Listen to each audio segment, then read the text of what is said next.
my stepmother told me. Stay out of adult business, and slammed the conference room door like she owned the company. That night, I saw her climb into a silver sedan at a highway motel, with a man in a baseball cap, not my father, and certainly not a partner, standing behind the glass of room 12B, phone recording. I knew I'd just grabbed the real thread of power in this family. Tomorrow. I pull it. My name is Marin Vale. I'm 28 years old, and I am the ethics compliance lead at Alder Finch Health, a mid-level corporate health insurance provider in the fabricated, polished concrete city of Grayford. My job isn't to make friends. My job is to be the person everyone stops talking about when I enter the room. I'm a professional observer in a sea of performers. I'm the one who reads the metadata. I live in the footnotes of billion-dollar contracts. In an office culture built on motivational posters and forced transparency, I am the necessary shadow, the quiet repository of facts. I don't speak up in meetings. I just write things down. My power isn't in my voice. It's in my memory. And my memory is backed up on 3 separate, air-gapped hard drives. Alder Finch. Health is a temple of modern corporate sterility. The air is filtered to a neutral scentlessness. The carpets are a muted gray, designed to absorb sound, emotion, and any sign of individuality. Our headquarters is a tower of blue-tinted glass that reflects the sky but lets no real warmth in. It was, for most of my life, my father's company. It was built on his handshake, his reputation. Then, 2 years ago, came Celeste. Celeste Vale, my stepmother, is the new chief operating officer. My father, Edric, brought her in 6 months after their whirlwind wedding. He said she had the killer instinct the company needed to compete. He wasn't wrong. Celeste moves through the halls not like an employee, but like an apex predator systematically marking her territory. Her suits are impossibly sharp. Her heels click on the terrazzo floor with the rhythmic finality of a gavel, and her perfume, something expensive and biting, like burnt roses, arrives in a room 30 seconds before she does. She replaced the live plants in the lobby with brushed steel sculptures. She optimized workflows, downsized 3 departments, and tripled the stock price. She also installed a culture of fear that masquerades as peak efficiency. We have never been friends. I am a relic of the old world. His daughter. She is the blueprint for the new one. This morning, the tension between our 2 worlds was set to ignite. Today was the final appraisal for the new pharmaceutical supply contract, a 9-figure deal. The frontrunner was a company called North Crown. I was finishing my preliminary risk assessment when Celeste's shadow fell across my desk. I didn't have to look up. The air pressure in my cubicle changed. "Marin," she said. Her voice is always smooth, a practiced boardroom contralto. I looked up. She was smiling. But the smile didn't reach her eyes. Her eyes were fixed on the report on my screen, the one detailing pricing discrepancies. "Celeste." She leaned in, placing one perfectly manicured hand on my desk, invading my space. The scent of her perfume was suffocating. "I'm heading into the North Crown finalization." "I know," I said. "My report on their pricing structure is almost ready. I found some inconsistencies with their stated wholesale costs." Her smile tightened by a millimeter. "That won't be necessary. It's standard protocol for any vendor contract over $50 million. You signed the protocol memo last quarter." She leaned closer, her voice dropping to a theatrical whisper. Just for me, though the entire open-plan office could feel the freeze. "Stay out, Marin." I kept my expression neutral. "I don't understand.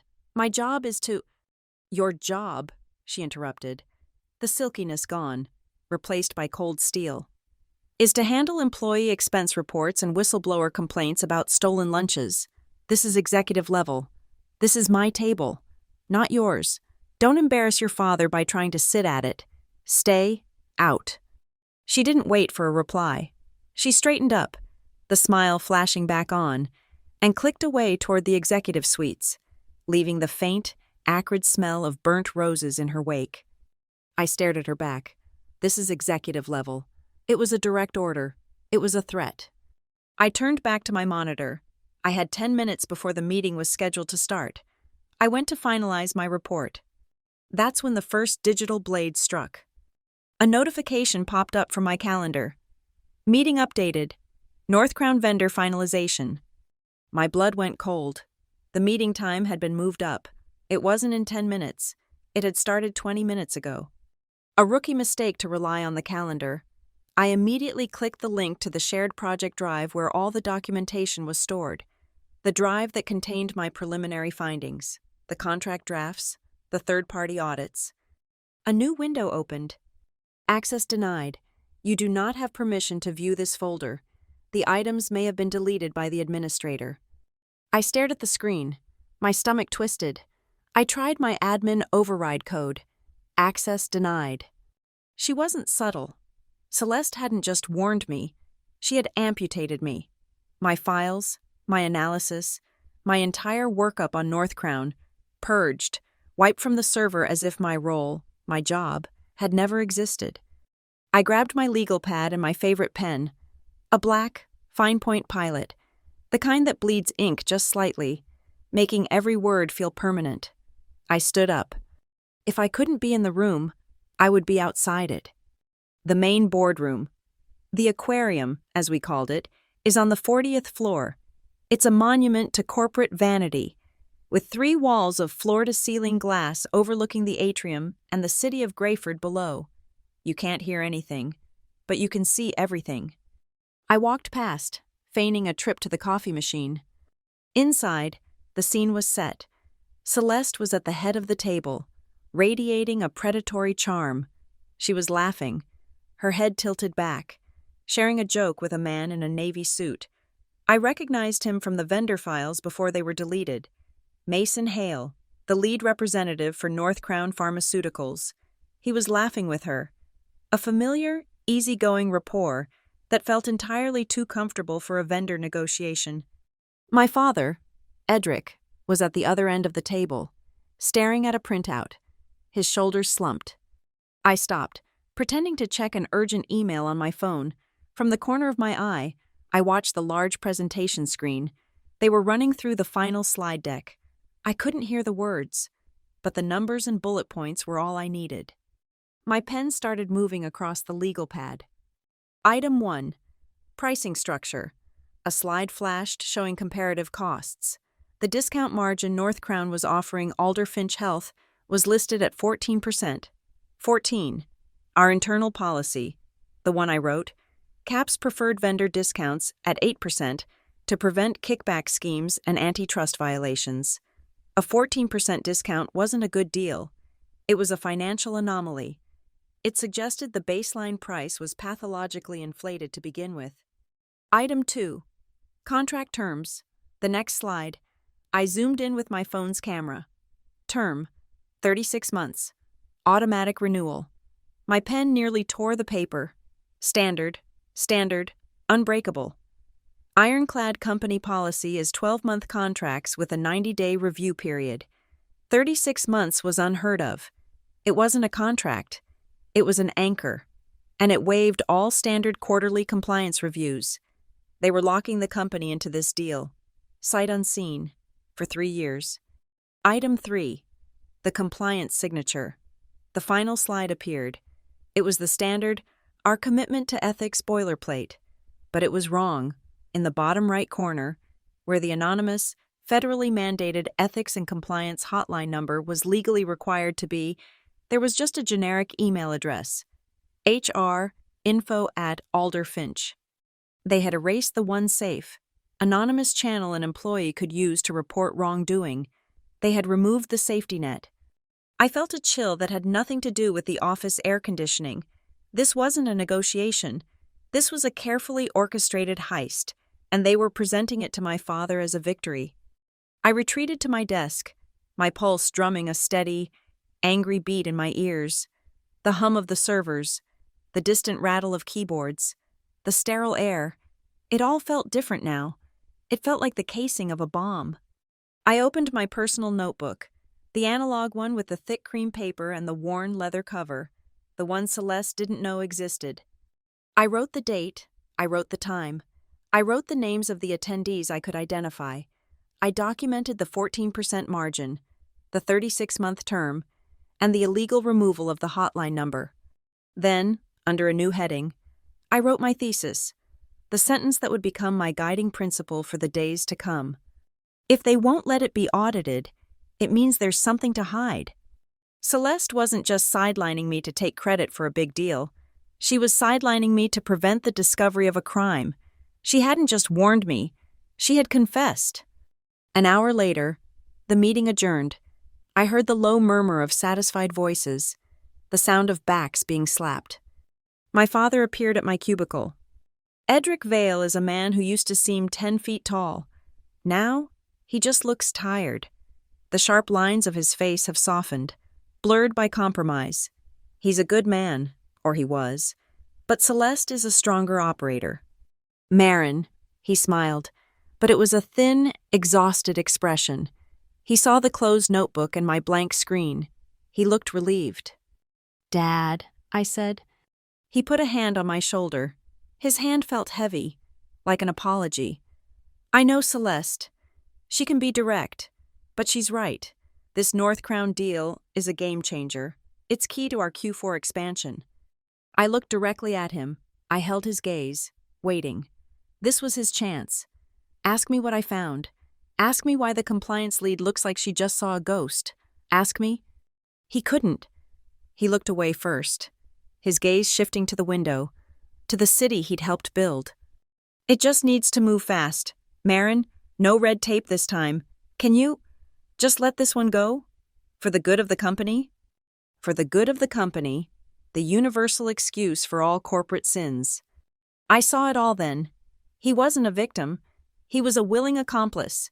He was tired of fighting, tired of being CEO, and Celeste had offered him an easy, profitable way out. All he had to do was look away. And he was asking me to look away, too. I felt something harden in my chest. It wasn't just about ethics anymore. It was about the slow, sickening decay of the man I admired. I gave him the performance he wanted, the one Celeste demanded. I closed my laptop. The soft thud of the screen meeting the keyboard was the only sound in the cubicle. It felt like a door slamming shut. "Okay, Dad," I said, my voice perfectly level, perfectly calm, the voice of the good daughter, the obedient employee. He smiled, and this time the relief was palpable. "Good. That's my girl. We're all in this together." He patted my shoulder again and walked away, his step lighter. I sat there for a long time. We're all in this together. I packed my bag. I put my notebook inside. I nodded to my colleagues as I walked to the elevator, the picture of a diligent employee heading home after a long day. But I wasn't heading home. Celeste had shut the door, but she'd forgotten I was the one who installed the locks. She'd told me to stay out, so I would stay out of the boardroom. I would stay out of the shared drives. I would stay in the shadows, where the real work is done. I was no longer the company's compliance lead. I was my stepmother's personal auditor. And the audit began tonight. I left the office and sat in my car for a full 10 minutes, parked a block away, watching the tinted glass of the Alder Finch Tower reflect the dying afternoon light. The humiliation of the meeting, the sting of Celeste's dismissal, the profound, hollow disappointment in my father, it all receded. The hot, messy surge of emotion drained away, replaced by something cold, quiet, and sharp. It was replaced by the familiar, methodical calm of my job. I was no longer a daughter. I was a compliance officer, and I had just witnessed a critical incident. My phone vibrated on the passenger seat. Not my company iPhone, but the cheap, pay-as-you-go burner I keep in the glove compartment, the one I maintain for the anonymous tip line, the very line Celeste had just erased from the corporate slide deck. I picked it up, a single, unread message from an unknown number. "If you want to know why you were cut out, go to Motel Horizon, room 12B, 8:40 p.m. I read the text twice. My first thought was simple. Trap. Celeste was testing my obedience. She'd warned me to stay out, and now she was dangling a piece of cheese to see if the mouse would move. My second thought was more potent. Lifeline. Maybe it wasn't Celeste. Maybe it was someone inside North Crown who felt dirty. Maybe it was an accountant at Alder Finch who saw the numbers and got scared. Maybe it was my father, in a moment of pathetic, cowardly penance, trying to guide me without being seen. It didn't matter who sent it.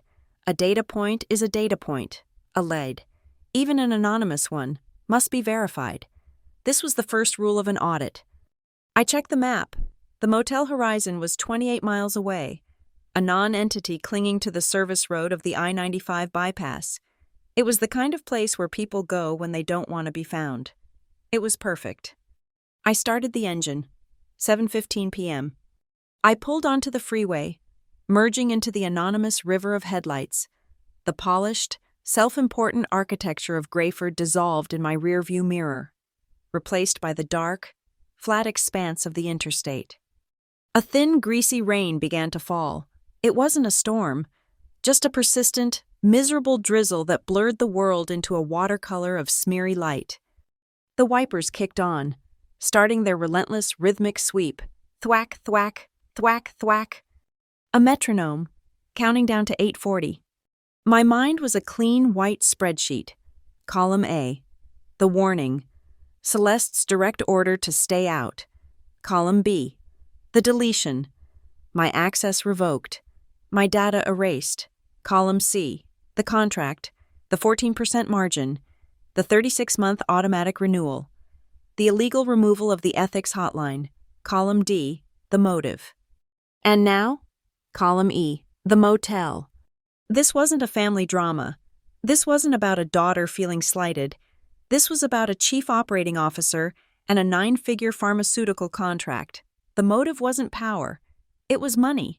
The 14% anomaly wasn't a discount. It was a kickback. I drove under the speed limit, staying in the right-hand lane, just another commuter heading home. But my home was a dark office of my own making, and the audit was just beginning. At 8:22 p.m., I pulled off the highway. The exit ramp was cracked, weeds growing through the asphalt. The Motel Horizon was worse than I imagined. It was a 2-story, L-shaped scar of faded yellow stucco, built in the 70s and never touched again. It was a place for long-haul truckers, desperate runaways, and secret, sordid transactions. Its only landmark was its sign, a tall, rusted pole holding up the name in cursive neon. But the tubes were dying, sputtering and buzzing with a sound I could hear even with my windows up. The R and the T were completely dark. Horizon. A fitting name for a place that felt like a void. The parking lot was vast and mostly empty. A few tractor trailers were parked at the far end, their engines idling with a low, diesel rumble. A single, rusted pickup truck sat near the office. I parked my car in the deepest shadow I could find, far from the main lights, under the dripping branches of a dead oak tree. My car was dark, anonymous, and faced the entire lot. I checked the clock. 8:31 p.m. I couldn't stay in the car. A person sitting in a dark car is suspicious. A person in a rented room is just a customer. I needed 12B. I pulled the hood of my dark raincoat over my head and walked quickly through the rain to the office. The glass door had a cheap bell that jingled with a tinny, pathetic sound. The lobby smelled of stale cigarettes, old coffee, and industrial bleach. Behind a thick plexiglass screen, a man who looked like he was made of ash and regret sat watching a tiny, flickering television. He didn't look up. "Need a room," I said, my voice flat. "Hourly or nightly?" he rasped, his eyes still glued to the screen. "Nightly." 55, cash. I slid 320s through the half-moon slot in the glass.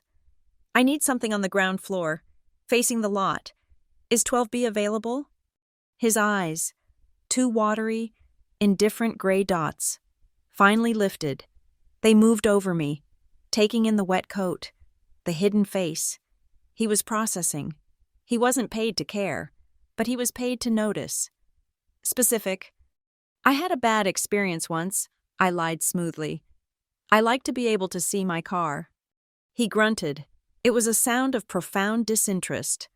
My motive, whatever it was, Didn't matter more than the $60.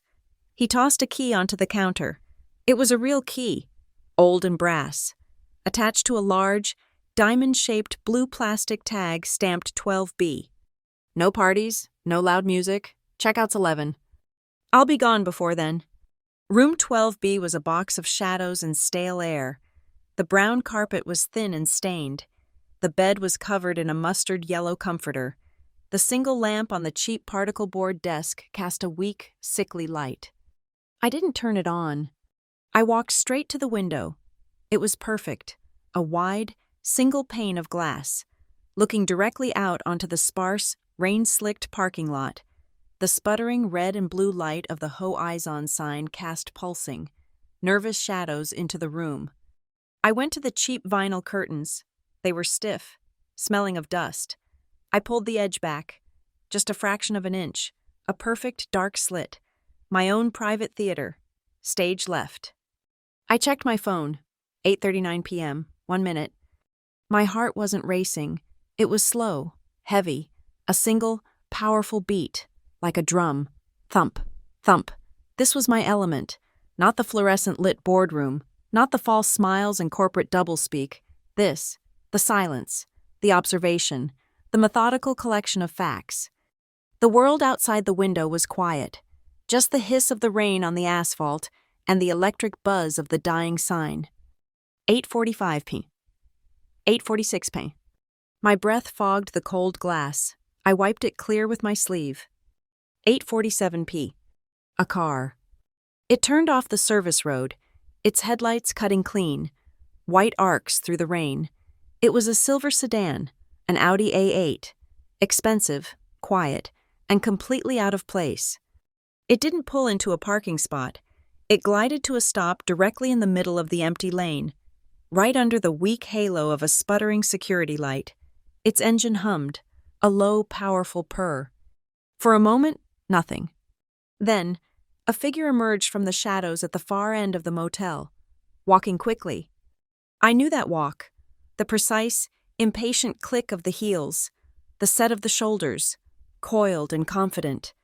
Celeste. She was wearing a classic beige trench coat, the collar turned up against the rain. Her blonde hair, usually pulled into a severe chignon that screamed "Kiu," was tucked into a low, functional bun. She looked smaller out here, stripped of her executive armor. She stopped by the rear of the car. She didn't approach it. She scanned the parking lot, her head swiveled, her gaze sweeping over the parked trucks, the dark windows of the motel rooms, passing right over 12B without a flicker. She looked left. She looked right. Satisfied, she walked to the passenger door. It unlocked with a soft, electronic thunk. She got in.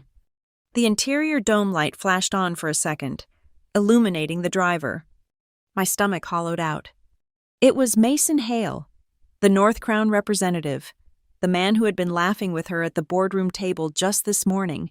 His face, so full of easy, corporate charm earlier, was now tense, all business.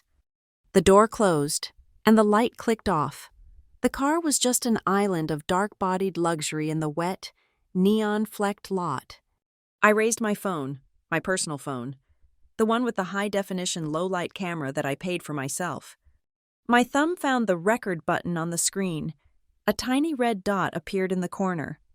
I was live. I held my breath. Their silhouettes were stark, two dark shapes against the faint glow of the dashboard. They weren't talking for long. This wasn't a meeting. It was an exchange. I saw her shadow lean toward his. I saw her hand move. She was passing something to him. A thick manila envelope, the kind we use for interoffice mail. But this one was bulging, too thick for just documents. He took it. He didn't look at it. He placed it immediately on the center console. Then he reached into his own briefcase, which was on the back seat. He pulled out a thin file, maybe only a few pages, held together by a metal clip. I pinched the screen of my phone, zooming in. The digital zoom was grainy, the rain on the Audi's windshield distorting the image. I needed a detail, one clean, verifiable fact. Hale angled the file, tapping it on the steering wheel. For half a second, The dim green light of the dashboard instruments caught the metal clip at the top of the pages, and the logo engraved on it. It was blurry, but unmistakable, the stylized NC of the North Crown Pharmaceuticals logo. My phone's camera focused. Click, I captured the still frame. My blood ran cold. She gave him a thick envelope, stuffed with God knows what. He gave her a North Crown file. This wasn't a deal. This was a crime, a quid pro quo, a cash for contract bribe, happening right in front of me. The Audi's brake lights flashed bright red, painting the wet asphalt. The car began to roll, pulling away smoothly, heading back toward the highway. Not a single wasted motion. Celeste got out. She stood in the rain for a second, pulling her coat tighter. She didn't watch him leave. She turned and walked back the way she came, disappearing around the dark corner of the building. She must have parked on a side street, insulating herself, always insulating. I stood in the dark, my arms still raised, my phone still recording the empty patch of asphalt where the silver car had been. I lowered it. I pressed stop. The file was 3 minutes and 12 seconds long. The silence in the cheap motel room was absolute. The only sounds were the hiss of the rain and the buzz of the Ho Eyes On sign. A strange, cold clarity washed over me, the anger from the office, the sting of my father's betrayal. It all evaporated. This was what was left, the truth. Celeste thought she was a shark, but sharks get arrogant. They think they're the only predator in the water. She thought I was a data clerk, a box ticker, someone to be placated and pushed aside. She thought she could slam a door and delete a file. She forgot who I was. I'm not a shark. I'm the deep, cold water they swim in. I'm the environment. I'm the one who sees everything. I stood there in the dark of room 12B. I looked at the video file and at the grainy, damning still shot of the North Crown logo. Inside my head, I heard a sound. It was clean, sharp, and final. It was the click of my favorite fine-point pen. My plan had just begun, and the first entry was complete. I left the motel. The key for 12B still in my pocket. I wouldn't return it. I would keep it as a data point, a physical artifact of the moment the abstract became concrete. I didn't go home. I went to a 24-hour co-working space downtown, a sterile, anonymous box of glass and white desks that I pay for under a personal LLC. It's my real office. It's where my most important files live. Not on Alder Finch servers, but on an encrypted, air-gapped solid-state drive. The rain from the highway had turned into a cold, clinical fog. I sat at a clean desk, plugged in my drive, and booted up my personal laptop. The motel felt like a different lifetime. The neon-soaked paranoia was gone, replaced by the clean, cold hum of a high-speed processor.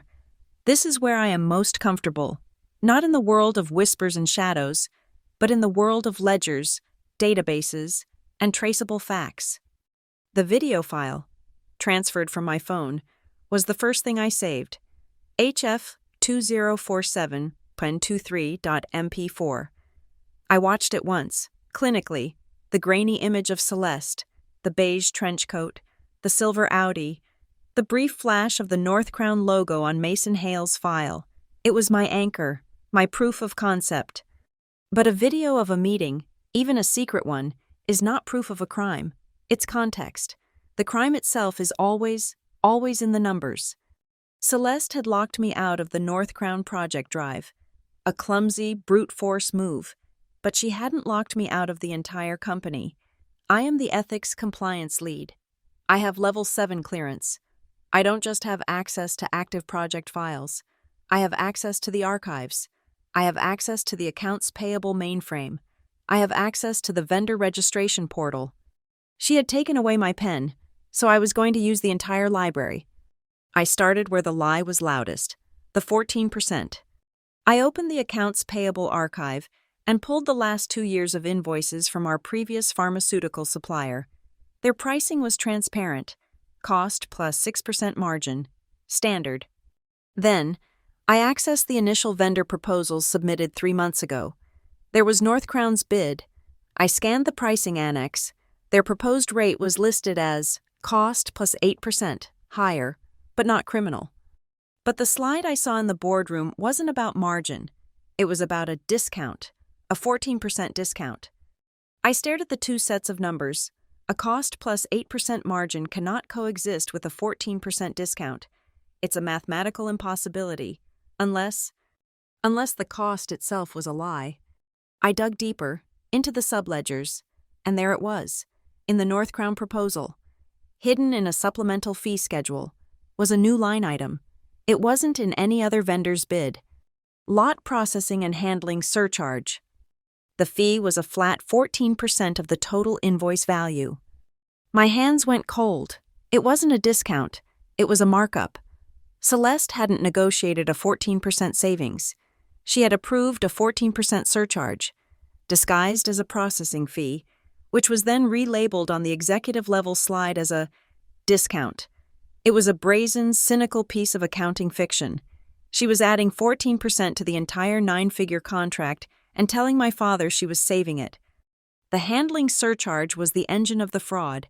Now I needed to find the exhaust. Where was that 14% going? I ran a query on the surcharge's payment routing. The recipient was not North Crown Pharmaceuticals.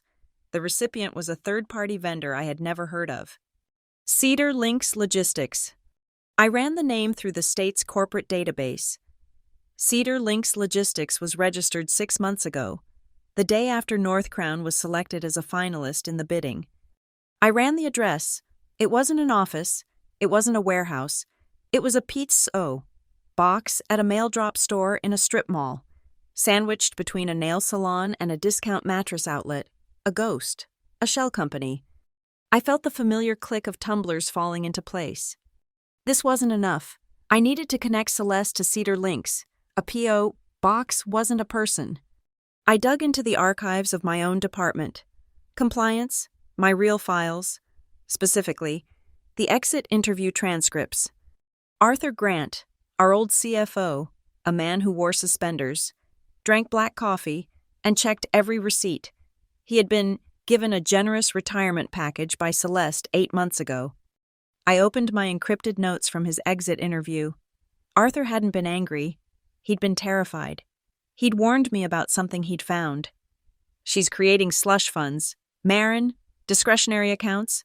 They look like vendor payouts, but they're not. He had given me a partial bank account number, a routing pattern.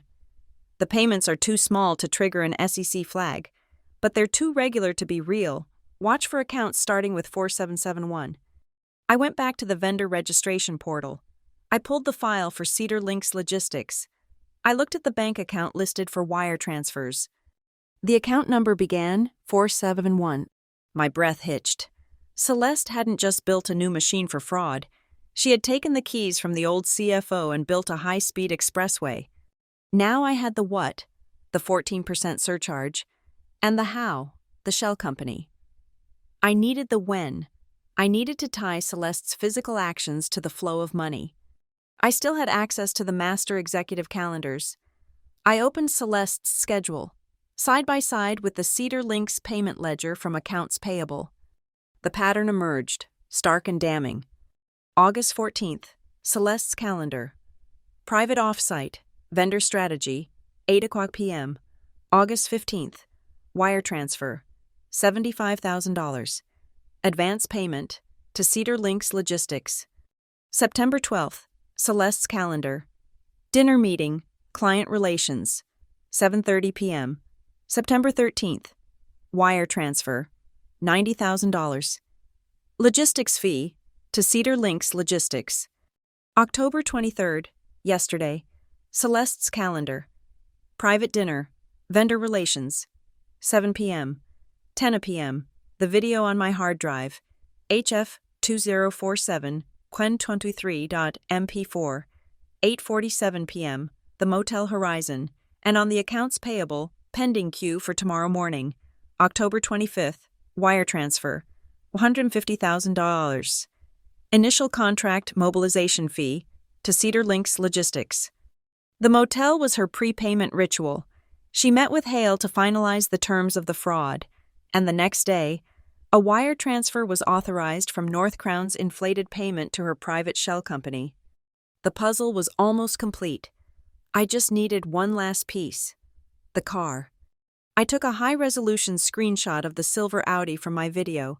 The license plate was slightly blurred by the rain, but readable. I ran the plate number through a private investigator subscription service that I maintain for extreme vetting of high-level hires. The search completed in seconds. Vehicle: 2024 Audi A8. Registered owner: Grayford Fleet Management Services. Leased to North Crown Pharmaceuticals. Corporate account. I printed the document. I had it, all of it. I opened a new, blank spreadsheet, encrypted. Of course, I began to build my case, not as a story, but as a balance sheet of a crime. Column A, timestamp. Column B, action. Column C, evidence, linked. Column D, legal policy violation. I began to populate the rows, my fingers flying across the keyboard. Row 1. A. Aug 14, 2012. B. Celeste Vale. Private offsite. C. Celeste Cal Aug 14.pdf. D. Conflict of interest. Violation of exec. Travel policy. Row 2. A. Aug 15, 0932. B. Wire transfer $75,000 to Cedar Links Logistics. C. Wire Aug 15.pdf. Cedar Links A Actu 4771.pdf. D. Wire fraud, embezzlement, violation of SOX, Sarbanes-Oxley. Row 3. A. Sep 12, 1930. B. Celeste Vale. Dinner meeting. C. Celeste Cal Sep 12 PDF. D. Pattern of activity. Row 4. A. Sep 13, 1001. B. Wire transfer $90,000 to Cedar Links Logistics. C. Wire Sep 13.pdf. D. Wire fraud, embezzlement. Row 5. A. OXT 23, 10 o'clock. B. Celeste Vale orders Marin Vale to stay out, revokes data access. C. Access denied log, text. D. Obstruction of a compliance audit, conspiracy. Row 6. A. OXT 23, 2047. B. Celeste Vale meets Mason Hale, North Crown, at Motel Horizon. C. HF 2047 2023 MP4. D. Undisclosed vendor meeting, probable conspiracy. Row 7. A. OST 23, 2048. B. Vehicle, silver Audi, identified on site. C. Plate check NCL lease, PDF. D. Direct link, North Crown to undisclosed meeting. Row 8. A. OST 25, 0902, pending. B. Wire transfer $150,000 to Cedar Links Logistics. C. Wire pending OXT25.pdf. D. Imminent financial crime. Row 9. A. NAB. Cedar Links Logistics, identified as shell company. C. P.O. Box registration, PDF. CFO grant testimony, PDF. D. Money laundering. I stopped. I stared at the screen.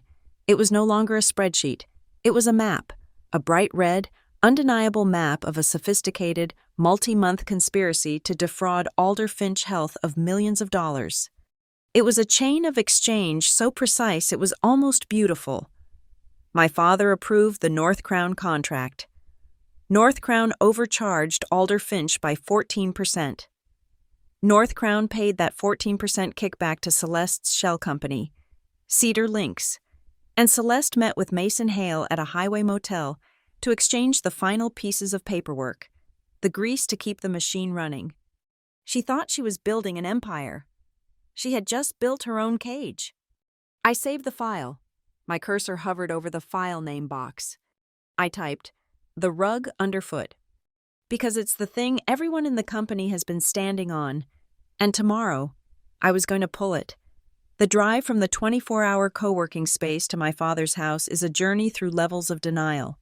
You leave the city's concrete and asphalt honesty and climb into the hills of Grayford Heights, where the roads are too wide, the lawns are too green, and the houses are built to look like European villas, perfectly sterile and insulated from the world.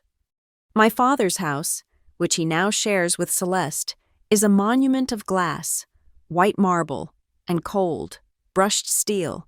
It's less a home and more a statement, a corporate headquarters for a family of 2, plus accessories. I hadn't wanted to come. Friday night dinner is a command performance, one Celeste initiated when she married him. A family that dines together, thrives together, she'd said, as if she were quoting a prospectus. But after my night of discovery, I couldn't afford to be absent. An absence would signal rebellion. A presence, however, a quiet, defeated presence, would signal surrender. I needed her to think I had surrendered. I walked in at 7:02 p.m. The house smelled like Celeste, that biting, expensive scent of burnt roses, now mixed with the aroma of roasted garlic. My father, Edric, was in the cavernous living room, staring at a financial news ticker on a muted, wall-sized television. He looked up, his smile forced. "Marin, you're here?" "Dad." "Celeste is just finishing up." Celeste glided in from the kitchen, wearing a cream-colored cashmere dress that probably cost more than my first car. She was the picture of effortless domestic power. "Marin, darling, so glad you could make it." She kissed the air near my cheek. "Hello, Celeste?" My half-brother, John, was already at the table, scrolling nervously through his phone. John works in marketing, a department Celeste personally restructured. He is a man perpetually bracing for impact. He's pale, 32, and still terrified of his father's new wife. "John," I said, sitting down. "Hey, Marin," he mumbled, not looking up. The dining room is a theater. The table is a slab of dark, polished wood that reflects the minimalist chandelier like a black, still lake. We sat, and the performance began. Celeste poured a deep, blood-red Cabernet into glasses that cost $1,000 apiece. "This is a wonderful new vintage," she announced. "From a very small, very exclusive vineyard. It's all about who you know." My father took a sip and nodded obediently. "Wonderful. Celeste. Truly." He cleared his throat, shifting into his own role. The patriarch. "Speaking of thriving, the Q3 dividends look exceptional. We're projecting a 7% increase year over year. The new efficiencies are really paying off." He meant Celeste's efficiencies. He meant the firing of Arthur Grant, the old CFO. He meant the gutting of the departments that had questioned her. He was praising her for sharpening the knives. I said nothing. I moved my roasted asparagus around my plate. Celeste looked at me, her eyes bright and sharp. That practiced, condescending smile played on her lips. "Marin, you've been so quiet all evening, and so quiet at the office this week. It's refreshing." She lifted her glass, a toast. "I'm just so glad you're finally learning to relax, to stay away from the big things. It's so important to know your place, don't you think?" My father chuckled, a weak, shallow sound. "Here, here." John took a sudden, desperate gulp of his ice water. The air was thick with her victory. She was gloating. She had put me in my place, the disobedient daughter, and now she was graciously allowing me back to the table to watch her eat. I let the moment hang. I let her savor it. I let my father's weak agreement echo in the high-ceilinged room. Inside my coat pocket, my thumb was resting on the brass key for room 12B. I looked up from my plate. I didn't look at Celeste. I looked at my father. My voice was light, casual, as if I were asking someone to pass the salt. "I was just distracted. I was driving over here, and I was trying to remember the name of that place on the I-95 bypass. The one with the broken neon sign. What was it called?" I paused, tapping my fork against my plate, feigning thought. "Oh, right, the Motel Horizon. Have either of you ever heard of it?" The sound that followed was extraordinary. It was the sharp, violent clatter ring of silver on porcelain. John's fork had dropped from his trembling hand onto his dinner plate. The sound sliced through the room. My father froze, his wineglass halfway to his lips, his eyes, wide and suddenly sober, snapped to mine. John was as white as the marble floors. He stared at his plate, at the fork, as if it had betrayed him. But Celeste did not move. She didn't flinch. She didn't drop her fork. She didn't even blink. Her smile remained perfectly, chillingly in place. But her eyes had gone flat and dead. They were the eyes of a snake that had just been stepped on. The warmth, the charm, the practiced humanity, all gone, replaced by a cold, reptilian assessment. She held my gaze for a solid 5 seconds. The silence in the room was a physical weight. She was the first to recover. She was always the first. She broke her gaze from mine and turned to John, her voice dripping with false concern.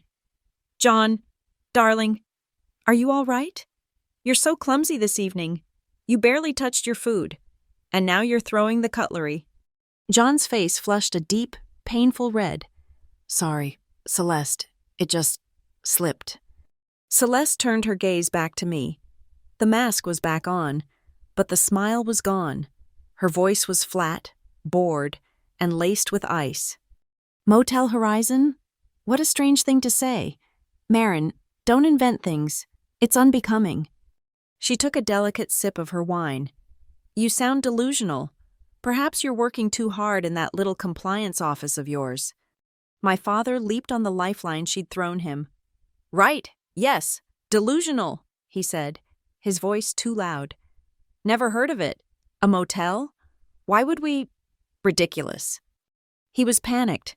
He was talking too fast, desperate to change the subject, to paddle away from the shark he'd just seen in the water. "Speaking of work, that North Crown deal, what a coup. Celeste, a real coup." He looked at her, his eyes begging for her to take the lead. Their flexibility, and the incentives they're offering. I watched him praise the deal. He was praising the 14% surcharge. He was praising the shell company. He was praising the mechanism of his own betrayal. He didn't know the details, but he knew enough. He knew he was supposed to look away, and he was angry at me for making him look. Celeste accepted his praise with a graceful tilt of her head. "Yes, Edric, it's a very flexible arrangement. Exactly what this company needs to move forward." She raised her glass. As she did, the sleeve of her cashmere dress pulled back 1/2 inch. And I saw it. On the pale, delicate skin of her inner wrist, just below her gold watch, was a thin, angry red scratch. It wasn't a jagged cut. It was a perfectly straight, precise indentation, about 1 inch long, like a burn from a hot wire. I stared at it, and I saw, with perfect clarity, the grainy still frame from my video file. Mason Hale, in the front seat of his Audi, tapping a metal-clipped file on the steering wheel. I saw Celeste leaning over in the dark car, her hand reaching out to take it. The scratch wasn't from a cat. It wasn't from a piece of jewelry. It was from the metal clip on a North Crown file. It was a physical receipt for her crime, a tiny, perfect piece of corroborating evidence. My phone vibrated in my lap. I glanced down, shielding the screen with the table napkin. A new text, from John. "Be careful. She has ears everywhere. She put someone from her old firm in legal just to watch you. She knows you're suspicious." John, he was terrified. He was weak, but he was watching. He thought I was in danger. He thought Celeste was trying to hurt me. He didn't understand. I typed a reply, one-handed, under the table. My face remained a mask of polite disinterest, as if I were listening to my father drone on about stock prices. I have eyes in the right place. I hit send. The rest of the dinner was a silent film. We all chewed. We all pretended. The air was a frozen block of unspoken accusations. Finally, it was over. I stood, folding my napkin. "Thank you for dinner. Celeste, Dad, John." "So good of you to come," Celeste said, all warmth again. I walked to the vast, cold foyer, putting on my coat. My father was in his study, mercifully gone. John had already fled. It was just Celeste and me. She followed me to the door, standing too close. The smell of burnt roses was suffocating. She thought she had won. She thought my question about the motel was a desperate, childish guess, a final, pathetic stab in the dark. She leaned in, her voice a low, velvet purr. "I do hope you learned your lesson tonight, Marin." I paused, my hand on the massive, cold steel doorknob. "Your little stunt with that motel name, it was pathetic, desperate." She smiled. "Good daughters know their place, Marin. They know when to be quiet. They know to stand behind their family." I turned, very slowly, to face her. We were inches apart. I could see the tiny pupils in her cold blue eyes. I could see the faint trace of the scratch on her wrist. I let a small, genuine smile touch my lips, the first real expression I'd shown all night. "You're right, Celeste," I said, my voice just as quiet as hers. "I know my place." I pulled the heavy door open, letting the cold, clean night air rush in, dispelling her perfume. "Tomorrow," I said, looking her directly in the eyes, "I'll be standing in front." I didn't wait for her reply. I walked out into the darkness, leaving her standing in the bright, empty doorway of her glass house, her perfect face finally twisting into a snarl of confusion and pure, unadulterated rage.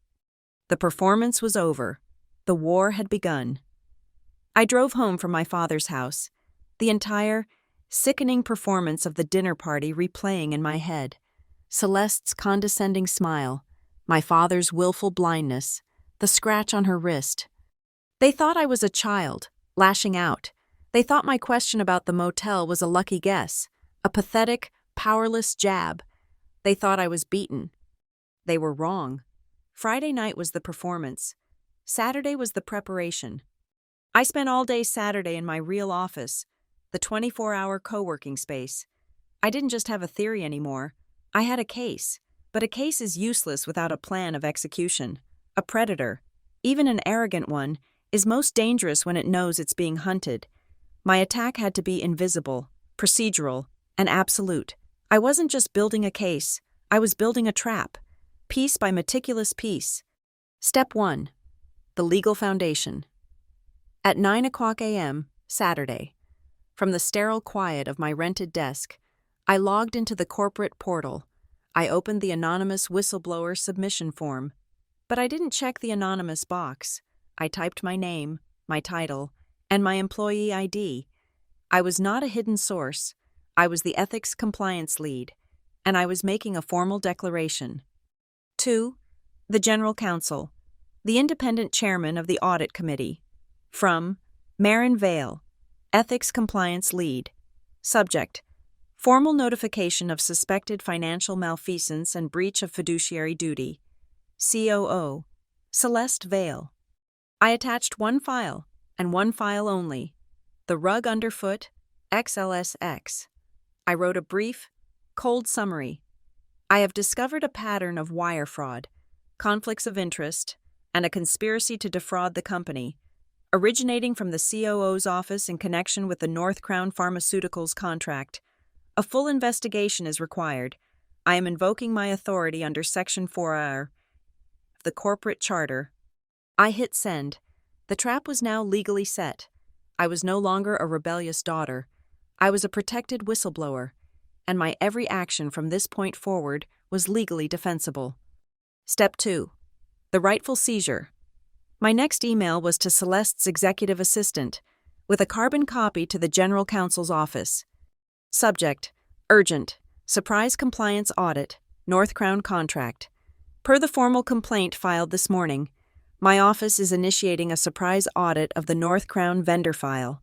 Please provide the original, wet ink master copies of the signed contract and all sub-vendor agreements, including Cedar Links Logistics, to my office by 10:00 a.m. Monday. All digital access logs for this file are now frozen. This was the pretext. I wasn't asking for permission. I was telling them what was happening. I didn't need the data. I already had it. I needed to watch them react to the demand. Step 3. Baiting the co-conspirator. I switched to my official Alder Finch email. I drafted a new message to Mason Hale at North Crown. I used our most polished corporate template. Subject: Mandatory Vendor Ethics and Transparency Training. Dear Mr. Hale, as part of Alder Finch Health's renewed commitment to ethical partnerships, we are inviting all key vendors to a brief, mandatory training on our updated gift and gratuity policy. Please join me in Conference Room 3B this Wednesday at 2:00 p.m. We look forward to a long and transparent partnership. Note: this session will be recorded for our annual compliance records. It was polite, non-negotiable, and terrifying. I had just told him he was being summoned to a meeting about ethics that was recorded. If he declined, he looked guilty. If he accepted, he was walking into my territory. Step 4. The digital snare. I called the head of IT cybersecurity, a man named Kenji who reported directly to the board, not to Celeste. Kenji, it's Marin. I've just filed a 4A complaint against the COO. It's time-stamped. I need a full read-only capture of all server access logs related to the North Crown project drive, going back 72 hours. I need to know every user who accessed, modified, or attempted to delete files. I need it now. He didn't ask questions. He just said, "You'll have it in an hour." This would show me who else was helping her cover her tracks. Step 5. Corroborating the pattern. My next call was to the Director of Corporate Security. Jim, it's Marin. I'm conducting a compliance audit. File 72C. I need you to pull all parking garage and lobby camera footage from last Tuesday. October 23rd. I'm looking for a silver Audi A8, North Crown corporate lease. I need to correlate its movements with Mason Hale's visitor badge and Celeste Vale's calendar. Get me timestamps for every entry, exit, and meeting. I had the motel video. The crime. This would give me the pattern. This would prove the conspiracy wasn't a one-off event. It was a business model. Step 6. The marked bill. This was the most delicate step. I couldn't trust anyone in legal. I couldn't trust anyone in finance. But I could trust Lena in data integrity. Lena owed me. I'd saved her job during Celeste's last restructuring. I met her at a coffee shop on Sunday, far from the office. I didn't show her the video. I just showed her the spreadsheet. The rug underfoot, XLSX. She stared at the numbers. My God, Marin. They're going to fight, I said. They're going to say my data is fabricated. They're going to create a different contract and say it's the real one. I need to bait them. I slid a USB drive across the table. This is a perfect digital copy of the fraudulent North Crown contract, the one with the 14% surcharge. I need you to embed a watermark in it, not a visible one, a forensic watermark, something that only activates when it's projected or if a save as command is used. When it activates, I wanted to display 3 words in faint red text across the document: AFH Compliance Capture. Lena nodded, her eyes hard. They'll open it. They'll try to alter it, and it will brand them. I can do it. Step 7. Preparing the arena. On Monday morning, I called the personal office of the independent chairman of the board, skipping our internal general counsel, who was clearly one of Celeste's ears. This is Marin Vale, Ethics Compliance Lead at Alder Finch. I have filed a Section 4, a complaint of financial malfeasance against the COO. I am formally requesting a review of the bylaws, specifically the protocol for invoking an emergency session of the Board of Directors, should the CEO or COO attempt to obstruct a compliance investigation. I was loading the gun. I was making sure the highest power in the company knew a bullet was coming. Step 8. The Trojan Horse video. I went to the corporate intranet and booked the internal media studio for 2 hours on Tuesday. My official request: recording new gift and gratuity policy training video for Q4 Town Hall. I went in alone and locked the door. I pulled the 3-minute, 12-second file, HF2047-1023.mp4. I didn't need the whole thing. I just needed the core of it. I edited it down to 8 seconds of high definition. Damning footage. The Audi, Celeste getting in, Mason Hale's face, the manila envelope, the North Crown file. I embedded that 8-second clip into a single, sterile PowerPoint slide. The slide was titled, Hypothetical Example: What Constitutes an Improper Vendor Exchange? I saved the new file as Ethics Town Hall Module, MP4. Step 9. The Insurance Policy. That night, at home, I used my personal credit card to purchase a domain name, www.afhethics.com. I paid for 2 years of private, high-security hosting. I built a single-mile, password-protected webpage. On it, I uploaded every file: the rug underfoot, XLSX, HF47.23.mp4, the parking garage timestamps, the plate check NC lease, PDF, the PO box registration, the wire transfer receipts, the signed copy of my whistleblower complaint. I created one set of login credentials and saved them in a location no one could ever find. This was my dead man's switch. If they fired me, if they seized my laptop, if they restructured my entire department, the truth would still exist, safe from their delete key. The clock. I leaned back from my personal laptop. It was Tuesday night. The trap was set. Every piece was in place. The digital tripwires were active. The bait was in the water. Mason Hale was scheduled to walk into my recorded ethics training at 2 p.m. tomorrow. And the quarterly all-hands town hall meeting, the one Celeste would be leading in front of the entire company, was set for Thursday, 10 a.m. The arena was chosen. The audience was mandatory. The clock, which I had just set in my own head, was ticking down. Wednesday, 2 p.m., Conference Room 3B. This is not one of the grand, glass-walled executive rooms. This is a compliance room. It's internal, windowless, and beige. The air is still and dry. The room is designed for uncomfortable conversations. It's my home turf. I was there at 1:45 p.m. I set up my laptop, the projector, and the conference room's wide-angle camera. I calibrated the audio. The little red light, the REC light, was on. Everything was being captured and saved directly to the encrypted drive. At 2:01 p.m., he arrived. Mason Hale, the golden boy from North Crown. He was the picture of corporate ease, dressed in a suit that cost more than my rent, smiling like he was here to collect an award. He was holding a large pink and white box. "Marin," he boomed, as if we were old friends. "I brought donuts, the good kind, from downtown. Nothing says long-term partnership like artisanal raspberry jelly." He placed the box on the table. The smell of fried dough and sugar filled the sterile room. It was a gesture of dominance. He was the vendor, the one with the 9-figure contract, and I was the clerk he was placating with pastries. "Thank you. Mr. Hale," I said, my voice flat. I didn't look at the box. I gestured to the chair opposite me. "Please have a seat. As the email stated, this session is recorded for our compliance archives."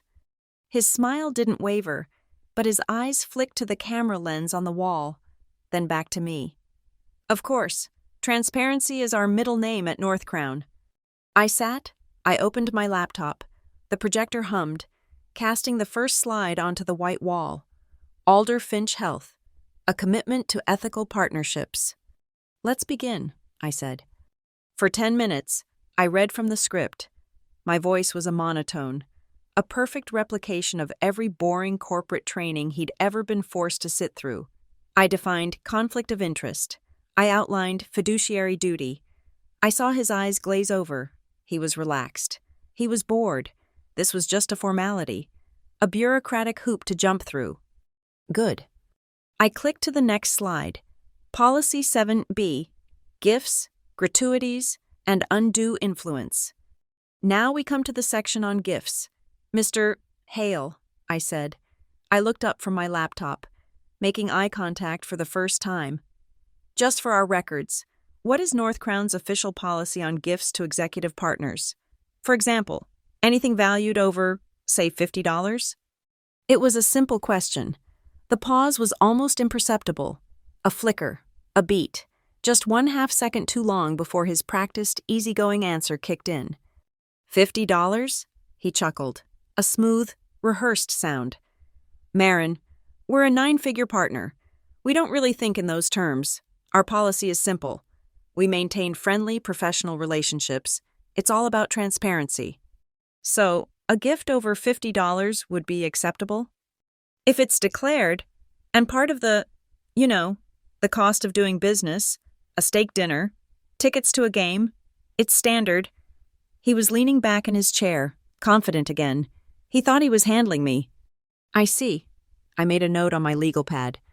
And what if it wasn't declared? Well, then it wouldn't be transparent, would it? He smiled, as if I were a slow student.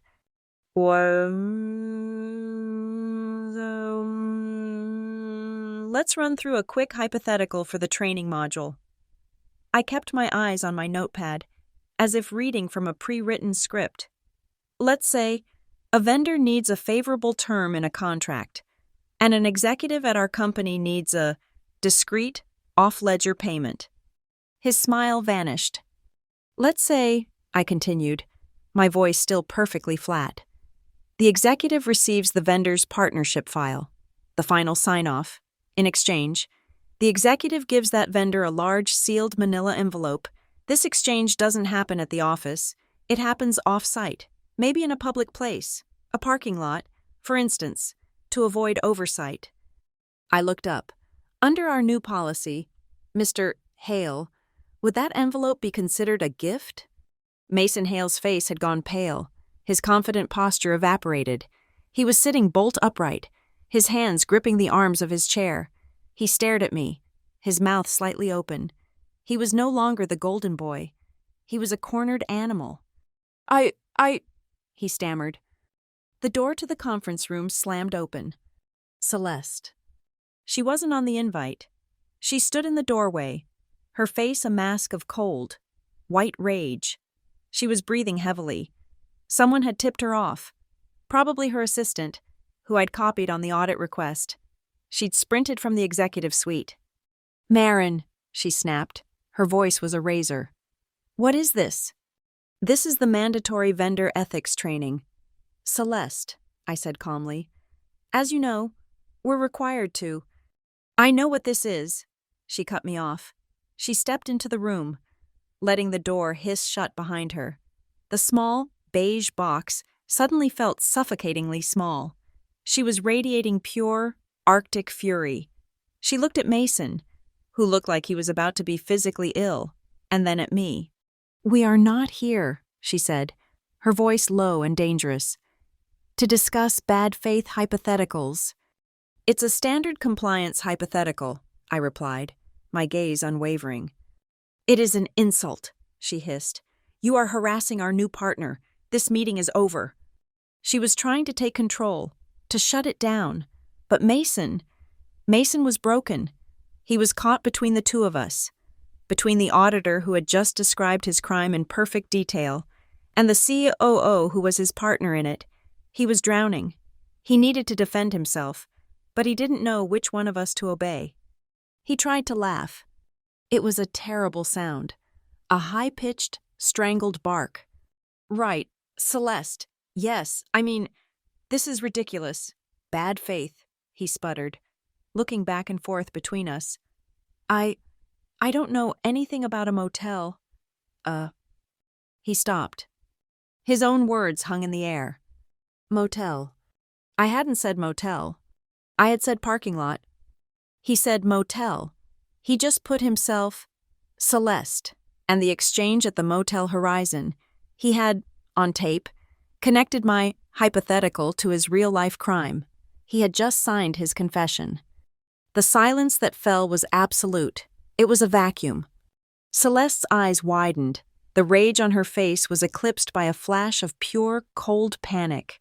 She stared at Mason with a look of murderous disbelief. In the dead quiet of the room, the only sound was the low, electric hiss of the air conditioning vent above the table.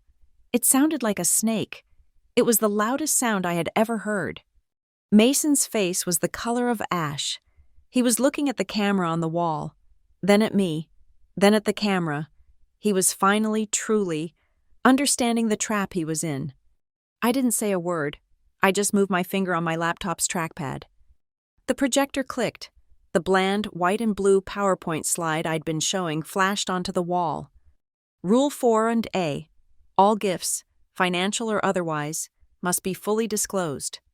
But in the bottom right corner of the slide, I had activated the picture-in-picture feed from the conference room camera. A live color image of Mason Hale's terrified, sweating face was now being projected onto the wall for all three of us to see. His eyes were wide. He looked like he was staring at his own execution. His Adam's apple bobbed in a violent, convulsive swallow. He tugged at the collar of his expensive shirt, which suddenly seemed 2 sizes too small. "Water," he croaked, his voice a dry rasp. Could I get a glass of water?" Celeste was frozen, staring at his projected image. She had lost. She knew it. I slowly, deliberately, closed my laptop. The projector hummed and went black. The image of Mason's terrified face vanished. The tiny red REC light on the camera, however, stayed on. I looked at Mason, then I looked at Celeste. Her mask of corporate superiority was shattered. All that was left was the raw, ugly hatred of someone who had been outplayed. "Thank you for your time, Mr. Hale," I said, my voice perfectly neutral. "That will be all." The fish had taken the bait. The recording was secure. The trap was sprung. The end of the ethics meeting was a detonation. Mason Hale all but ran from conference room 3B, his face the color of old paper. Celeste didn't run. She stood in the hallway and watched him go, her entire body rigid with a fury so cold it was visible. Then she turned to me, her eyes just black, empty holes. She didn't say a word. She just turned, her heels striking the terrazzo floor like ice picks, and stalked toward the executive elevator. She was going to burn the evidence. She was going to burn me. The next morning, Thursday, 8:00 a.m., the email landed. From Celeste Vale. C.O. Subject, urgent, Q4. Town Hall. Postponed. To all staff, due to a critical, time-sensitive executive alignment session, today's 10:00 a.m. all-hands town hall is canceled. It will be rescheduled at a later date. I smiled. It was a predictable, clumsy move from a panicked animal. She was trying to kill the lights, to cancel the public theater I had planned. She was diverting to a closed-door executive session, an executive meeting, a private room where she could rally her allies, discredit me, and fire me, all before the market opened. She thought she was canceling the meeting. She was only changing the venue. I picked up my desk phone. I didn't dial my father. I didn't dial HR. I dialed the private, direct line of Robert Hastings, the independent chairman of the board. "Hastings," his voice was gravel. "Robert, this is Marin Vale. The town hall has been canceled by the COO.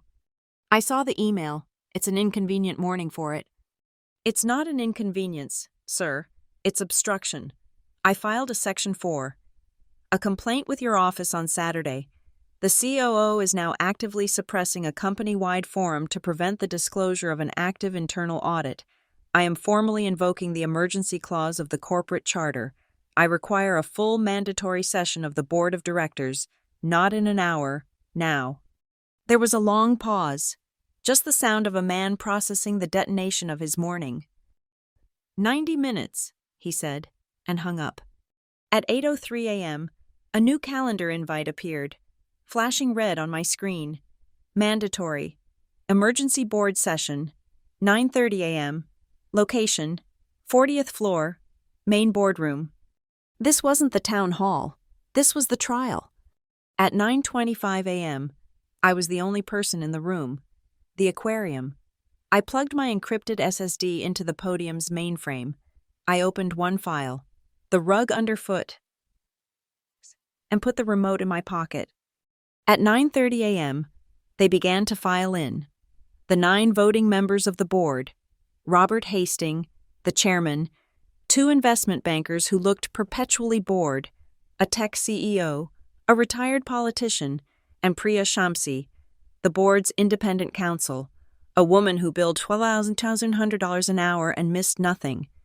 At 9:32 a.m., my father, Edric, walked in. He looked like he hadn't slept. His eyes were bloodshot. His hands were trembling. He saw me at the podium, and his face crumpled. He looked betrayed. He sat at the far end of the table, as far from me as possible, and stared at his hands. At 9:34 a.m., Celeste entered. The panic was gone. She was immaculate. She wore a charcoal gray suit with severe shoulders. Her hair was pulled back so tightly it looked painful. She was no longer a panicked executive. She was a warlord, steeling for a siege. She gave me a single glance of pure, unadulterated loathing and took her seat at my father's right hand. Hastings didn't wait. "This meeting is called," he said, his voice a low rumble. "Ms. Vale, you invoked the charter. The floor is yours." Celeste stood up. "Mr. Chairman, if I may." Hastings nodded. "Before we begin," Celeste said, her voice smooth, resonating with practiced power, "I must formally protest this ambush. This is a gross misuse of the board's time and a flagrant abuse of corporate procedure." She looked around the table, making eye contact with each member. "What you are about to hear is a coordinated, bad faith smear campaign. It is an internal family matter, twisted by a disgruntled employee. It has no place in this boardroom." She had drawn the line. Family matter, disgruntled employee. I stood. My heart was a cold, steady drum. I looked only at Hastings. "This is not a smear campaign," I said. My voice was clear and loud in the silent room. "There is no family in this room." I looked directly at Celeste. "There is no data." I pressed the first button on the remote. The wall-sized screen behind me lit up. "Let's begin with the numbers." The spreadsheet appeared. The rug underfoot, XLSX. "This is the North Crown Pharmaceuticals contract, approved by the COO. It contains a 14% surcharge, disguised as a lot processing fee, which is not present in any other vendor bid." Click. "That surcharge is routed to a single shell company, Cedar Links Logistics, registered 6 months ago, with a P.O. box address." Click. "This is the bank account for Cedar Links. It matches the exact account numbering pattern our former CFO, Arthur Grant, warned my department about before his termination by Ms. Vale." A murmur from the bankers. This was Sarbanes-Oxley territory. This was jail. Click. "This is the COO's calendar, cross-referenced with wire transfers to the shell company." The screen showed the 2 columns. August 14th. Private offsite, August 15th. Wire transfer, $75,000. September 12th. Dinner meeting. September 13th. Wire transfer, $90,000. And October 23rd, I said, Celeste's calendar shows a private dinner vendor relations. That same night, a wire transfer was queued for $150,000. Click. The private dinner on October 23rd was with North Crown's Mason Hale. The venue was the Motel Horizon on the I-95 bypass. The car he used, a silver Audi A8, is leased directly to North Crown Pharmaceuticals. The car registration certificate filled the screen. Celeste broke her silence. "This is circumstantial nonsense," she snapped. "She has no proof of any meeting. It's speculation." "She's right," I said. "The calendar is only a pattern. The car lease is only a link. I needed confirmation. So yesterday, I held the mandatory ethics training Mr. Hale was required to attend." Click. I hit the audio-only button. The room filled with the sound from the small, beige conference room. My recorded voice. Let's say, a vendor gives an executive a large, sealed manila envelope in a public place, a parking lot. Celeste's recorded voice, sharp. "We are not here to discuss bad faith hypotheticals." And then, Mason Hale's voice, high and panicked. I don't know anything about a motel. A model." The audio cut off. The boardroom was dead silent. Hale had, on tape, confirmed the exact, undisclosed location of the meeting. My father made a low, strangled sound, like he'd been punched. Celeste's face was white. "He confirmed the location," I said. "Now, here is the context." Click. The video file loaded. HF2047123 MP4. This is 8 seconds of footage. 8:47 p.m. Motel Horizon. I hit play. No sound. Just the grainy, neon-lit truth, the silver Audi, Celeste, in her trench coat, walking through the rain, getting in the passenger seat, Mason Hale's face, clear in the dome light. And then the exchange, the thick manila envelope passing from her hand to his. A chair scraped violently. "Turn it off." My father was on his feet, his face a mask of purple rage. His hand was shaking, pointing at the screen. "Marin, I said stop it! Turn it off! Now!"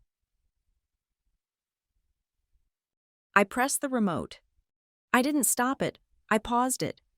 The image froze on the screen. 10 feet high. A perfect, high-definition still frame of the transaction. Celeste's hand on the envelope, Hale's hand taking it. The entire board stared. My father collapsed back into his chair. A broken man. Priya Shamsi, the independent counsel, spoke, her voice cutting through the silence. "Mr. Chairman, I am going to need a full, unredacted copy of that video file and all associated evidence for the board's private review." "So noted," Hastings said. "It's a fake." Celeste's voice was a low snarl. She was on her feet. The shock was gone, replaced by pure, defiant hatred. "It's a fabrication, a deepfake. She's a tech-savvy, vindictive child, and she built that." She pointed at me. "She's been lying about the contract from the beginning. I knew she was unstable. After her ridiculous audit request on Monday, I had my own team pull the actual, finalized North Crown contract, the real one." She signaled to her executive assistant, who scrambled to pass out thick-bound documents to the board. "You will see," Celeste announced, her voice regaining its power. "There is no surcharge. There is no Cedar Links logistics. The contract is clean. Her entire premise is a lie." She had just played her final card, a forged, clean contract, meant to displace mine. Hastings looked at me. "Ms. Vale, a fabrication?" "Yes," I said. "The contract she just handed you is, indeed, different." Celeste smiled, a thin, vicious, triumphant smile. She thought she'd won. "She's also correct that I anticipated this," I said. "I anticipated that, when cornered, she would try to alter the evidence." I turned to the board. The spreadsheet I showed you was built from the contract as it existed on Saturday morning. The document Ms. Vale just gave you is the one she and her team cleaned up and saved to the server yesterday afternoon, after the ethics meeting with Mr. Hale. "That's a lie," Celeste shouted. "It's not," I said, "because the original fraudulent contract, the one she accessed to create her new clean version, was already tagged." I looked at Celeste. Her smile was gone. "This morning," I said to the board, "I asked our head of data integrity to join this meeting. Lena, if you would." Lena stepped forward to the podium. "Please," I said, "project the digital version of the clean contract Miss Vale just distributed." The image on the wall changed. It was the contract Celeste had passed out. It looked clean. The numbers were all correct. The 14% surcharge was gone. "Now, Lena," I said, "please activate the forensic watermark." Lena hit a single key. And on the screen, blooming into view, faint and red, running diagonally across every single page of Celeste's clean contract, were 3 words. AFH compliance capture. AFH compliance capture. AFH compliance capture. Celeste stared at the screen. Her defense, her one and only piece of clean evidence, was the very document she had tampered with. The watermark, embedded in the original file, had activated the moment she tried to save A's. She had just branded her own forgery. She had signed her confession. The room was no longer silent. It was dead. The warmth, the tension, the humanity, it all evaporated. The air conditioning kicked in with a low hiss, and the room became what it was always meant to be. A freezer. Hastings, the chairman, looked at Celeste. He didn't look angry. He looked like a man who had to take out the trash. "Ms. Shamsi," he said, "please escort Ms. Vale to the adjoining conference room and secure her laptop and all devices. The board has a vote to take." The boardroom vote took less than 5 minutes. Celeste was not present. She was in the adjoining glass box with Priya Shamsi, watching her career dissolve. My father had abstained, his head in his hands. The other 8 members were unanimous. Robert Hastings, the chairman, looked at me. His face was granite. "The town hall. Ms. Vale. It was cancelled." "Yes, sir," I said, packing my encrypted drive. "The employees are confused. They deserve clarity." 10:02 a.m.? "It's 9:51 a.m., I said. "The room is already set up." He nodded once. "Proceed. The board will be in attendance." I walked out of the boardroom, past the room where Celeste was being held, and took the central elevator down to the main atrium. I keyed my comms unit. "AV team, this is Marin. The 10:00 a.m. town hall is on. By order of the board of directors. Full broadcast. Go." The Alder Finch atrium is our cathedral of commerce. 4 stories of open air, glass, and white terrazzo floors. A massive 8K video wall served as the backdrop for a sleek minimalist stage. At 9:55 a.m., an urgent email went out to all staff. The 10:00 a.m. town hall is proceeding as scheduled. All hands attendance is mandatory. You could feel the shockwave of confusion hit the building. People flooded in from the elevators, carrying coffee, their faces a mix of annoyance and anxiety. Rumors were crackling. "The board is here. I saw Edric. He looked sick. Did the North Crown deal fall through?" By 10:02 a.m., the atrium was full. Hundreds of employees, a sea of worried faces, stood looking up at the empty stage. The bright white LED stage lights hummed, washing everyone in a clinical, shadowless glare. The internal broadcast cameras, streaming to our satellite offices, panned slowly across the crowd. The air was tight, nervous. It was the sound of a held breath. Then she appeared. Celeste. She wasn't being led in handcuffs. This was a corporation, not a cop show. But she was flanked. Priya Shamsi, the board's counsel, was on her right. A very large, very calm man in a suit from corporate security was on her left. She was, for all intents and purposes, in custody. But she was Celeste. She walked straight to the front row, her head high, her face a mask of iron-willed fury. She was not going to be led away. She was going to fight. The board filed in and stood in a grim line to the side of the stage. My father was with them, looking like a ghost. Celeste saw her opening. The stage was empty. The leadership was present. The microphone was on the podium. She broke from her escort. She moved so fast, Priya Shamsi barely had time to react. Celeste mounted the 3 short steps to the stage, her heels clicking with defiant power. She was seizing the narrative. She grabbed the microphone, her knuckles white. "This is a disgrace," she began, her voice sharp. "This company is being—" Nothing. The microphone was dead. She tapped it, hard. Thump, thump. The sound was dull, pathetic, unamplified. A look of confusion flashed across her face. She looked at the AV booth, high in the back of the atrium. The AV lead, a man whose entire department she had threatened to downsize, met my gaze through the glass. I gave a small, slow nod. He looked back at his console. Celeste tried again. "I will not—" Thump, thump. The silence in the room was deafening. All her power, all her authority, was gone, neutralized by a single switched-off button. She was just a woman in an expensive suit, tapping on a dead piece of metal. Then, from the side lectern, the one reserved for compliance announcements, a new sound. Chime, a clear, clean, digital tone. My microphone was on.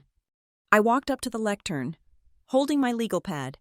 I didn't look at Celeste, who was frozen in the center of the stage, a statue of impotent rage. I looked at the hundreds of employees staring up at me. "Good morning," I said. My voice was calm, clear, and amplified to every corner of the room. "Thank you for your patience. The town hall was postponed and then reinstated for a very important reason. Today we are not celebrating Q4 projections." I paused. I looked at the sea of faces. "Today we are talking about transparency. We are talking about ethics. And we are talking about conflict of interest." Celeste was still on the stage, but the lights had transferred to me. She was standing in the dark. I pressed the remote in my pocket. The massive 8K screen behind the stage lit up. But it wasn't the video. It wasn't the motel. It wasn't the scandal. It was just a slide, a boring, white slide with black text. Alder Finch Health, Policy 7.B, Gifts, Gratuities, and Undue Influence. "As you all know," I continued, "our company policy and federal law prohibits undisclosed gifts or financial arrangements with our vendors. This is not just a rule, it is our central promise to our clients and to each other. It ensures the price of healthcare is not inflated by backroom deals." I let that sentence hang in the air. Inflated price of healthcare. Click. The next slide appeared. It was a simple, 2-column chart. Column A, market rate, standard pharmaceutical basket. Column B, proposed North Crown contract rate. "This," I said, pointing to the screen, "is the North Crown Pharmaceuticals contract, which was under executive review. As you can see, the price structure submitted to the board included a markup of, on average, 14% above established market rates." A low murmur went through the crowd. 14% was hundreds of millions of dollars. "My department was ordered to stay out of the appraisal," I said, my voice cold and factual. "When I investigated this 14% discrepancy, I found it was not a market adjustment. It was a lot processing surcharge." Click. The next slide, a flowchart. Alder Finch Health, North Crown, 14% surcharge. Cedar Links Logistics. "This surcharge," I said, using my laser pointer to trace the flow of money, "was not being paid to North Crown. It was being routed, in its entirety, to a shell company, a P.O. box in a strip mall, a company with no employees, no trucks, and no logistics. Its name is Cedar Links Logistics." I let the facts do the work. I wasn't an accuser. I was a reporter. I was simply reading the ledger. I was showing them, with cold, hard, boring data, how their insurance premiums were being stolen. "This is not a mistake," I said. "This is a sophisticated, multi-million-dollar kickback scheme. It was designed to defraud this company. It was designed to enrich an executive at the expense of every one of our clients." The room was morgue quiet. "My investigation began," I said, "because of a message sent to the ethics hotline, the one that was removed from the North Crown presentation." Click. The screen showed the text of the anonymous email. "If you want to know why you were cut out." "This message," I said, "was not from a random, disgruntled employee. It was from the man who first identified the fraudulent accounting and who was terminated by Ms.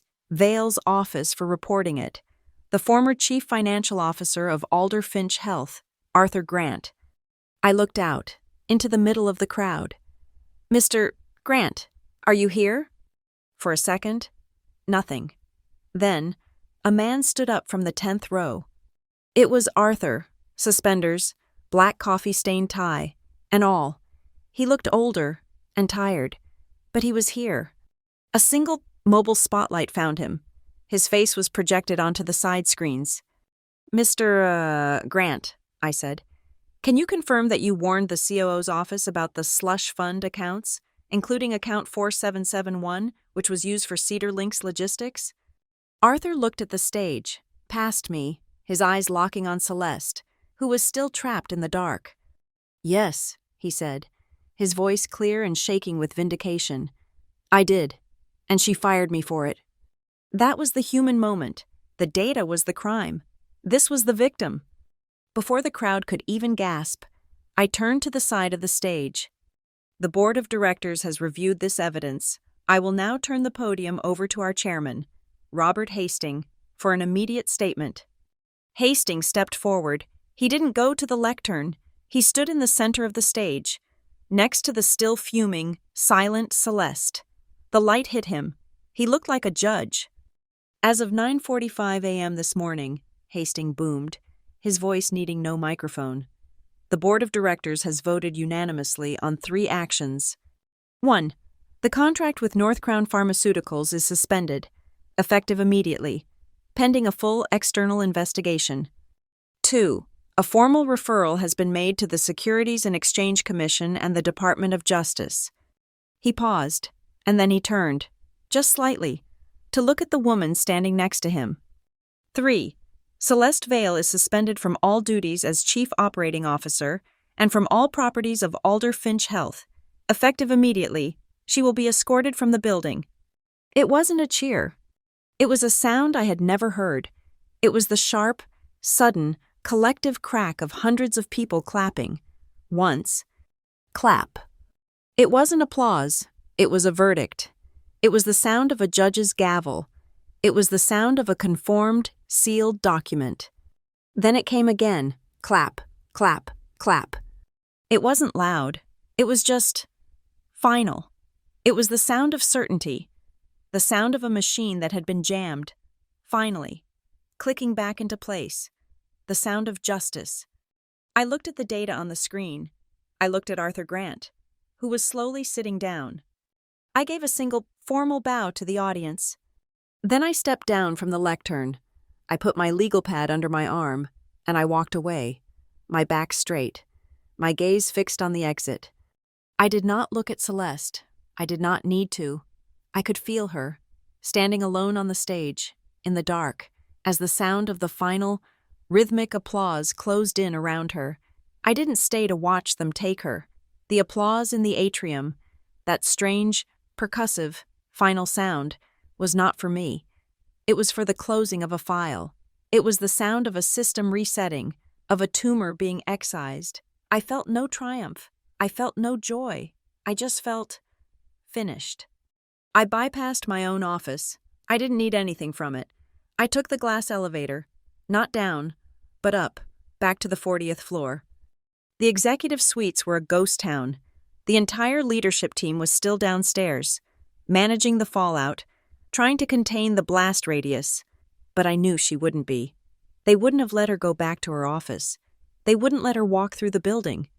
She was where I knew she would be. The long glass corridor that connected the boardroom to the executive elevator bank. It was a bridge, suspended in the air, with a view of the city on one side and a view of the 4-story atrium on the other. It was a place of passage, a non-room. She was there, not with Priya Shamsi, not with the board. She was with one of the senior, plainclothes security guards, a man named Frank who used to be a cop and had the same calm, patient energy. He stood a respectful 10 feet away, his hands loosely clasped. He wasn't guarding her. He was just waiting. She was leaning against the thick structural mullion of the window, staring out over the city. She wasn't defiant. She wasn't raging. She just looked static. I walked toward her. The sound of my heels on the marble floor was the only sound in the hallway. She heard me. She didn't turn around. She just watched my reflection as I approached in the glass. I stopped about 5 feet away. We stood in silence, side by side, looking at the skyline of Grayford.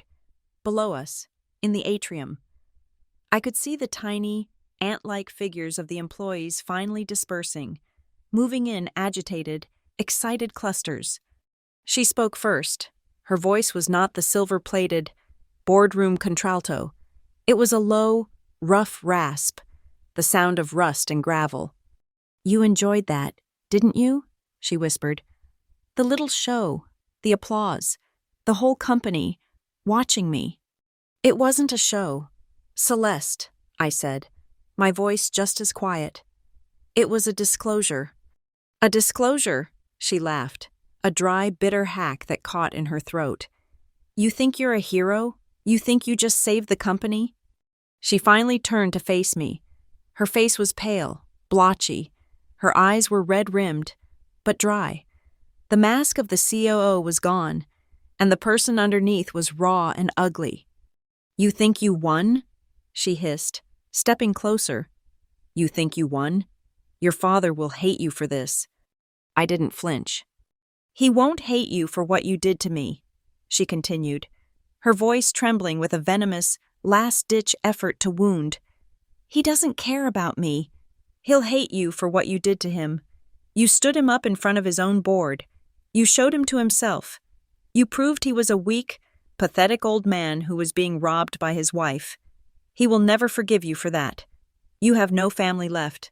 Marin, you burned that down, too. Was it worth it? She was right. That was the part of the audit I had not been able to quantify. The collateral damage. The cost of the truth. I looked at her, and I felt the cold, hard weight of that fact settle in my chest. I had accepted it. I didn't win, I said, my voice perfectly level. I wasn't in a contest. Then what was this? She cried, gesturing to the atrium below, to the boardroom. What was this whole pathetic, vindictive crusade? This, I said, was an audit, and the rules won, the process won. Section 4A of the corporate charter won, my job won. Her face twisted in disgust. The rules!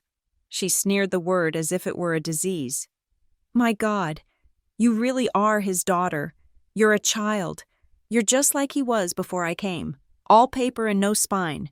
You belong in your little office, with your little binders and your spreadsheets. She took another step, jabbing her finger at my chest. You don't belong in the world of power. Real power. Marin. The kind that builds things. The kind that takes things. It's built by people who know which rules to bend, which ones to break. You just read the manual. You're a clerk.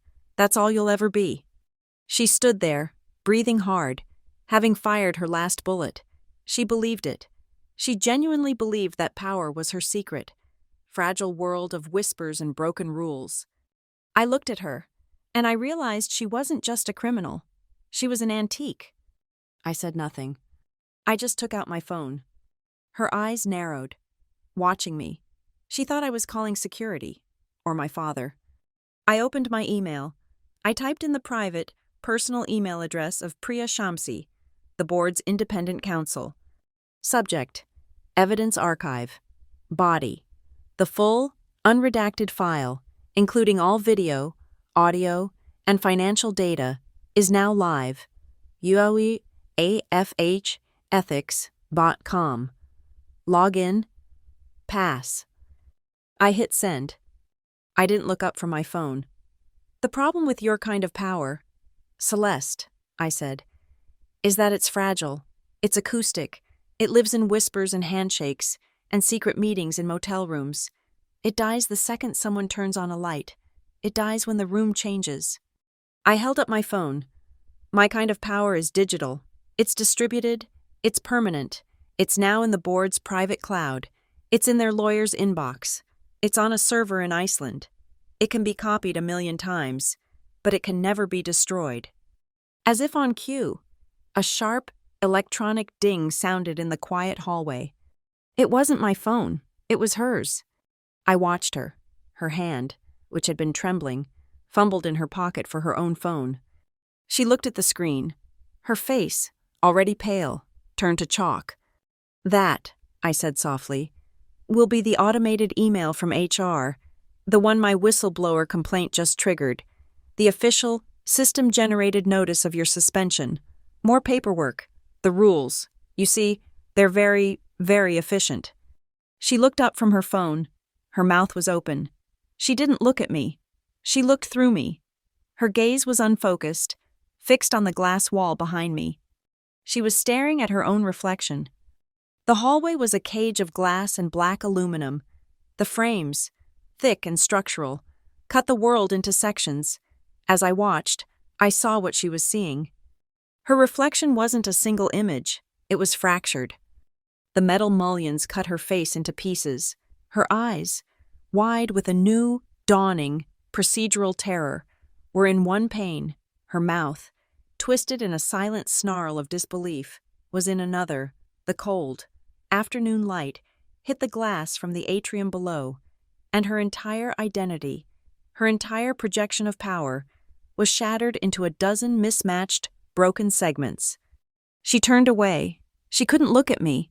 She couldn't look at herself. She faced the one solid, opaque wall, her shoulder hunched, her head bowed. She had nothing left to say. I walked toward the elevator. As I passed her, I stopped. "You told me at dinner that a good daughter knows her place," I said to her back. "You told me to stand behind you." She didn't move. She just stood there, a broken thing, facing a blank wall. "But I'm not a daughter," I said, my voice quiet. "Not anymore. I'm a compliance officer, and I work best when I'm standing in the light." I walked past her. The security guard, Frank, nodded at me once, a silent, professional acknowledgement, and stepped toward her to begin the long, quiet walk to the exit. As I passed, I caught one last, faint trace of her perfume, the burnt roses. But it wasn't the suffocating, dominant cloud it used to be. It was thin. It was weak. It was the last, fading note of a story that was already over. It was the smell of an empty bottle, a fabrication that had finally and completely evaporated. I didn't look back.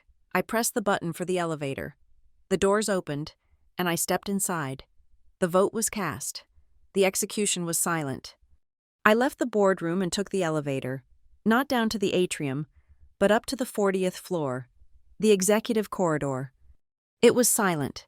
The 9 members of the board were already gone, vanishing back to their real lives of venture capital and banking. Their work was done. I walked to the main boardroom, the aquarium. The room was empty. It was a sterile, cold theater after the show.